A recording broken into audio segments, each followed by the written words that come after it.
get to keep Daniel for a couple more minutes for a fantastic discussion here in a moment. Continuing on the discussion around U.S. Congress climate policy and environmental legislation, we have some luminaries. In addition to Daniel, we also have our moderator, Gene Karpinski, who probably does not need any further introduction. Everybody knows him from his work with League for Conservation Voters and a leader in this area. And then we also have Larry Schwieger. So I will let these guys go as soon as their mics are on. Thanks, folks. Gene Karpinski, Dan Lashof, Larry Schwieger. So, okay, 3 old white guys been doing this stuff their entire lives. I think there's over 100 years of what experience here trying to make this happen. Sorry about the old white guys part. But this is hugely important. I want to remind people that a line that President Obama used when he announced the Clean Power Plan. Dan and I were there at the White House 8 days ago. And he said, he didn't attribute to himself, but it's been used a lot now. We are the first generation to experience the impacts of climate change. And the last generation has a chance to do something about it. Because this is the time we all know we must act. So just as we go through all of what we're doing, keep reminding ourselves and all we talk to. First generation to really see this, the last generation to be able to make a difference on it. So keep thinking that. Dan, I know you were a little pessimistic about how soon we can get a bill passed. And on the same hand, there's a lot of progress we're making in the meantime with the Clean Power Plan in the states. We'll talk about later in the states. But what are the key, we do want to pass the bill eventually. What are the most important things we need to do between now and then to make sure we do get that legislation down the road? What are the most important things that have to happen? Well, I think we need to make climate change a political issue, which we're trying to do in this election. And the contrast couldn't be really sharper. The Clean Power Plan being a big piece of that, where there's a clear divide among the candidates. We're really trying to push a dialogue around the essential need for making the transition to a clean energy economy. And I work for Tom Steyer, and NextGen has put out a call to get to at least 50% clean and carbon-free energy by 2030 in order to frame the issue in a positive way and call on anybody who aspires to political office to embrace that vision and put in place a strong plan to get there. So I think if we can really inject it into the election, which it really wasn't even in 2008, because actually both candidates theoretically were for climate legislation. In 2012, there was the famous climate silence. This year already feels really different. There's already probably been more discussion of climate change than we've had in previous cycles. That's great. And Larry, any thoughts on what else we need to do? I'm going to talk about the states in a second. What else we need to do to actually get to the federal play? What's your gut? Well, I'd like to pick up on what Dan was commenting about making this a political issue. I think the American public is ready to respond to a clear message about climate change. And I certainly hope that at least the Democratic candidates will be clear about their intentions. And if they are, I think there's going to be an upwelling of public support to make sure we keep the federal policies that we have in place, but more importantly, to solve it at the state level, because we have an opportunity to do that now. So I'm optimistic about that. That's good. One of the lessons, when we did the lessons after 2010 when we lost, we did analysis. One of the top lessons, again, I wear an LCV hat on the side. We do politics all the time. But we need to be more political and make climate deniers pay. If you're a climate denier, that's going to cost you votes in election. That's starting to happen. That conversation is elevated. Tom Steyer has been one of the best people elevating that. We need to do more of that. The other thing we learned is, though, we need to go back to the states, because the states are the laboratories to push the best policies through. Larry ran one of the national groups that was involved in that fight. One of the biggest groups, the NWF, and now went back to the state. So that's a big transition, Larry, but hats off to you for pushing both at the national level and at the state level. Why are the states the place you want to be now in terms of this critical fight? Because you really transformed NWF to a group that really became all in on climate, so hats off to that. And now you're back at the state level. What's the... You know, in 1970, I was a part of the first Earth Day, as I know, Gene, you were as well. And I was given the opportunity to work for the Pennsylvania legislature in 1970 as a result of the energy that the public demanded in the state of Pennsylvania.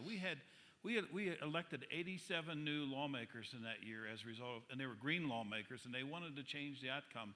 We passed a constitutional amendment in Pennsylvania guaranteeing people the right to clean air and pure water, which has recently been upheld by the state Supreme Court. But at any rate, I believe very deeply in the grassroots movements that we can stir up. we win at the grassroots level. We don't have AstroTurf. We have real people who care. And I think at the state level, people feel like they can make a difference. I believe there's a lot of frustration in America on both sides, on the Republican and the Democrat side, with what's not happening in Washington. And I think we can catalyze some of that energy and direct it towards getting the right policies in place. In Pennsylvania, which is the third largest emitter of carbon in this country, we have about 4,000 or 5,000 miners today. So it's not like it was in the old days. We have an opportunity to create a new energy agenda, and I think it's time to do that. That's great. And it seems like you have a new governor who kind of actually gets this. So He you have does. someone to work with at the highest levels, which is wonderful. I want to go to the audience for one more question to both of you. You heard Tom Friedman yesterday talk about pessimists versus optimists. And he said, maybe it's true that pessimists may be right, accurate more often as they predict, but no social movement has ever been successful except really driven by optimists. So I know you're both optimists. We wouldn't be doing this stuff and wouldn't be sitting here unless we actually thought there was hope for the future. What would you say, what makes you most hopeful that we're going to get to where we know we need to go? I'm really incredibly optimistic. I think we are seeing a change in the politics of this. But I think what really makes me optimistic is the progress we're seeing in the technology. And we've heard yesterday from prediction that we could be 100% solar by 2030 just through market forces. I don't think that's quite right, because that discounts the role of the fossil fuel industry fighting back to hold on to their market, and they're going to do that in a lot of different ways, and it's going to take a real effort to overcome that. But I do think we will overcome that, and it really, I think the political system has not absorbed the reality of what's happened in the clean energy markets in just the last 5 years. So political system is a trailing indicator. The 80% reduction in the cost of solar totally changes the equation. Politics has not caught up with that, but it will. That's great. Larry, what makes you most hopeful? Oh, I have to come back to the individuals who've been working tirelessly. I shared earlier in the week, my mentor, Ralph Abel, said that stubbornness is not a vice but a virtue. And I see a lot of virtuous people who are really stubborn about this issue of changing the outcome for our children's future. And I think people are getting the moral dimension of this. I think the Pope's recent encyclical has been profound in its reach. It has caused a conversation at a level that we've not seen before. America is a very faith-based country, and it has enormous implications when one of the top spiritual leaders of the world speaks out on this important issue and other issues that relate to that. So I'm very optimistic that Americans are going to look into their hearts and make decisions there to change the outcome of this fight. That's good. One of the other lessons that we learned when we did, thank you, Larry. And every time we do a shout out to the Pope, say thank you, and he'll be back in September. One of the other lessons we learned when we did our analysis of why we lost in 2010, we're not powerful enough. We need to be more political. Need to go back to the states. We also said, we didn't mobilize. We have lots of members on lists, but we didn't mobilize folks. And as I think of what happened between 2010 and today, that we've gotten a lot better on that. Hats off to Bill McKibben for all the work he's done, people getting arrested in front of the White House on Keystone, people on college campuses. His dad, Rutherford, gave me a shout out earlier, but John R. and the work that he's done, and Chloe and others on campuses. So young people care the most about this issue, and they're not just talking about it in classrooms, but they're getting engaged, they're getting active, they're getting alive in all kinds of ways, and that's what gives me hope as well. We need to mobilize. The Tea Party out-organized us. They showed up, we didn't, back in 2010. Now we've got more people showing up at protests, at rallies on this issue, and that's, I think, what makes me most hopeful in terms of making that progress that we know we need to make. Okay, so I'm going to go to the audience, and feel free to, I can't see you all, so put mics in front of folks who might have their hands up. We have about, I think, 10 minutes to have a back and forth, so go. Hi, Russ Doty from Montana Cares. Question is that if we, as candidates running in districts that are marginal or not safe districts, go ahead and adopt what you've challenged us to with your 50% by 2030, and we're out there riding on our white horse all of ourselves, what kind of financial support as a state legislator can we expect, and what kind of other support can we expect?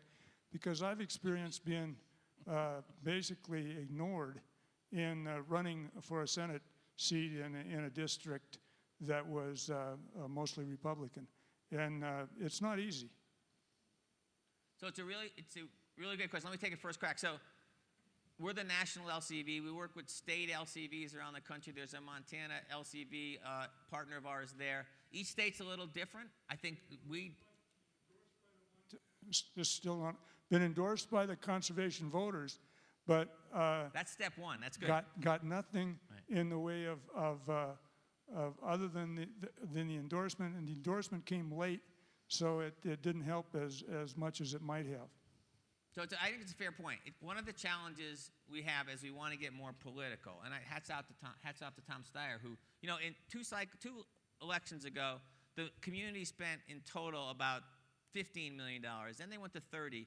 Last cycle, $100 million. So it's getting better. I don't want to say it doesn't mean we've found every champion that we need to find. Much of that was at the federal level. I know ourselves and we're working closely with NextGen on the C4 side. We're looking to find more and more places where we can play in the states. Because if we're going to get into that redistricting fight over the next 6 years, we need to find more champions. So be in touch. We know we need to do better at the state level in particular. We're not going to be outspent, but we need to find enough champions to do there. Because one of our other lessons is we need more champions. So let's be back in touch on that. And we appreciate it. I'm not going to say it's been as good as it should, because it isn't. But it's our challenge to find more leaders at the state legislature. Many of them will eventually come to Congress, and we need to get them the resources that they need. Okay. If anyone has a question, please come over here, because we have a line, kind of a lineup here of questions. I see hands up, but I can't see where the mic is, so shout out. Thank you. Hi, my name is Jennifer Ekstrom. I'm the producer-director of the film Last Rush for the Wild West about tar sands, oil shale, and the American frontier. I have two questions for you guys. One is around the 2005 Energy Policy Act, which is why we're fracking and why we're developing our domestic tar sands and oil shale. And so while I understand that we aren't going to be successful in the current political climate to revoke and get a reasonable energy policy, energy law at the federal level, I wonder if the fact that right now, 5 days ago, actually, ground was broken for the United States precedent-setting tar sand strip mine. I'm wondering if this issue is something, in your opinion, that can help elevate the issue of climate during the coming presidential election. And question number two is about the fact that we've heard all of this great discussion over the last few days about carbon tax and about how difficult it will be to pass a carbon tax. And I'm just wondering why, in the meantime, are we not talking more about removing the subsidies to the most profitable oil corporations in the history of the planet? And isn't that something that would speak to the middle and that we could talk about in the near term, taking away those subsidies? I know our president's budgets have included that provision for the last couple of times, so thank you. Larry, why don't you take the first one, Dan take the second one. Good. Okay, Thank you. On the first part of the question of 2005, I remember vividly standing on the steps of I think it was the Canon office building with Gene and Ed Markey. We were trying to hold a impromptu press event. We didn't get much response on the Cheney amendments that were a part of that 2005, and that really did a lot of damage. We couldn't get traction on it politically. The media wasn't paying attention to the kind of things that were happening there. But I do believe today people are clearly understanding, for example, that fracking is a problem. People are losing their water supplies. There's a lot of issues around that practice. I also think the same is true with the tar sands. People understand that it's very expensive and is having, would have an enormous consequence if we built that pipeline. So I think there's been some really positives that have come out of it. We've had a very healthy dialogue as a result of some of these important issues that's not saying we're winning them, but we're having the conversation. People are getting more informed about what it means to be dealing with a high carbon oil supply. And I think fracking is starting to become, in more and more places, a dirty word. So more power to all the folks that have been in the middle of that. Dan, on the subsidies? Yeah, on subsidies. So, I think that's absolutely a place where we should organize. In California, we're, I think, the third largest oil producing state, despite having also the best climate policy in the country. We're the only one that doesn't have an oil extraction fee. So we want to change that, eliminate that subsidy to the oil companies. The politics are challenging, no question about it, because obviously the oil companies are fighting that, and they immediately call it a tax, even though it wouldn't raise the price of oil to consumers. It would just come directly out of their profits. But we're going to go after that. And then another area where I think we can really make a difference is on coal leasing. So we're leasing coal. I think the latest lease that was released from the Department of Interior was less than $1 a ton. I think it was like 41 cents. I mean, something ridiculous. The coal industry is quickly going bankrupt. As was pointed out in the previous panel, they're really operating illegally because they've been self-bonding, and they don't have a balance sheet to support that anymore. So the Department of Interior has recognized the need to reform the coal leasing program. They've just started, actually, a set of listening tours, and I think that's one area where we can kind of put the nail in the coffin and really take that off the table and move on, and then we can concentrate. After we win the war on coal, we move on to oil and gas. Obviously, we're doing them all simultaneously, but there's some opportunities there that we can focus people on in the near term.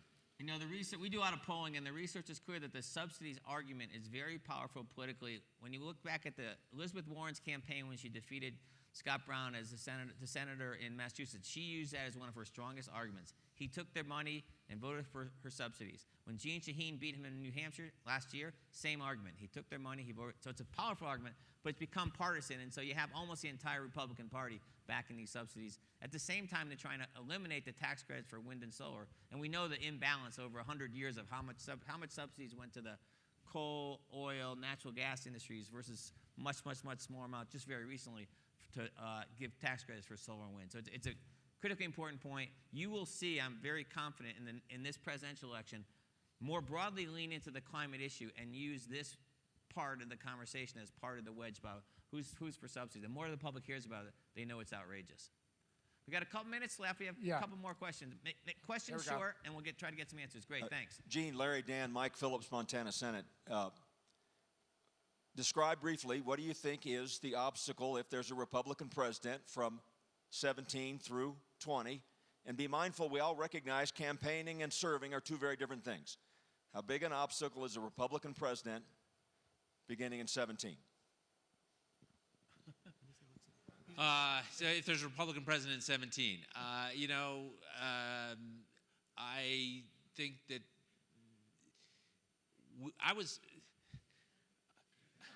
I'm speechless. I'm speechless.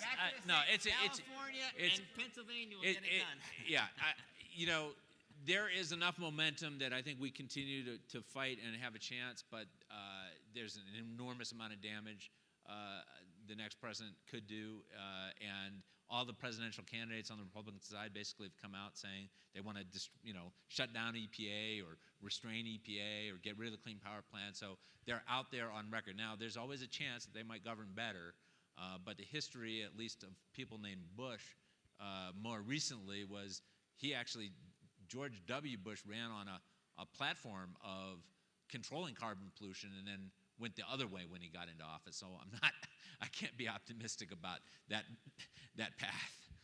Back to the states, and we will have a firewall in the Senate to prevent some of the worst things, but it's a horrible scenario. We want to make sure that doesn't happen. We got one more question. Hi. Yes, you mentioned that making climate change a political issue in the next election is part of the work that you're doing. And we know that federal elections in this country typically come down to a short list of swing states. I was wondering if any of the panelists could comment on how much visibility you have into those swing states, whether or not either one party or both party will succeed in making climate change a swing issue for that election. Well, there are about 6 to 8 states that are going to be where most of the resources will play. Big states like Ohio and Florida, medium-sized states like North Carolina, Virginia, and Wisconsin, and guess what? Out here, Nevada and Colorado, and and Iowa. Iowa, Colorado, and Nevada have some of the best stories about the clean energy future. In fact, Obama went after Mitt Romney because he went against subsidies in Iowa and Colorado. So you all here in Colorado, in Nevada, and Iowa, these states in particular, the clean energy revolution and the jobs future are right there. So we'll see it talked about more generally, but in states like that, which are battleground states that will decide who's the president, Those are key states for that. Can I Good. just add one thing?